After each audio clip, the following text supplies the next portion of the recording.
আজকের এই মোটর শোভাযাত্রার অনুষ্ঠানের সম্মানিত সভাপতি বাংলাদেশ জামাতে ইসলামীর সংগ্রামী আমির অধ্যাপক ইয়াহিয়া খান মারুফ, মির্জাপুর উপজেলার সংগ্রামী সেক্রেটারি হাফেজ মাওলানা মুফতি আবুল কাশেম মৃধা, উপস্থিত কর্ম পরিষদের সদস্যবৃন্দ, উপস্থিত আজকের এই শোভাযাত্রায় অংশগ্রহণকারী সংগ্রামী ভাইয়েরা, আসসালামু আলাইকুম ওয়া রাহমাতুল্লাহি ওয়া বারাকাতুহু।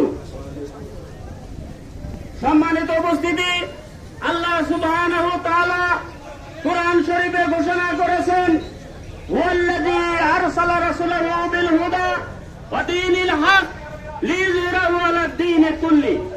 তিনি আল্লাহ, যিনি তার রাসূলকে পাঠিয়েছেন দ্বীনে হক সহকারে।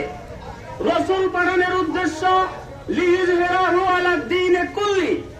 দুনিয়াতে যত মত এবং পথ আছে, যত ধর্ম আছে, যত ইজম আছে, সব কিছুর উপর ইসলামকে বিজয়ী করার জন্য আল্লাহ তার রাসূলকে পাঠিয়েছিলেন।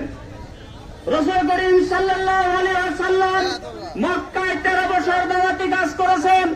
সেখানে জনসমর্থন না পেয়ে তিনি দ্বীনকে বিজয়ী করার জন্য মদিনায় হিজরত করেছেন।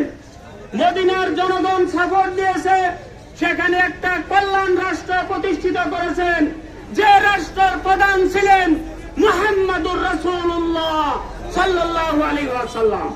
সম্মানিত উপস্থিতি, বাংলাদেশ জামাত ইসলামী বাংলার এই জমিনে মুহাম্মদুর রাসূলুল্লাহ সাল্লাল্লাহু আলাইহি ওয়াসাল্লামের সেই কল্যাণ রাষ্ট্রের আদলে একটা ন্যায় ও ইনসাফ ভিত্তিক সমাজ কায়েম করতে চায়, যে সমাজে কোনো বৈষম্য থাকবে না, যে সমাজে কোনো দুর্নীতি থাকবে না।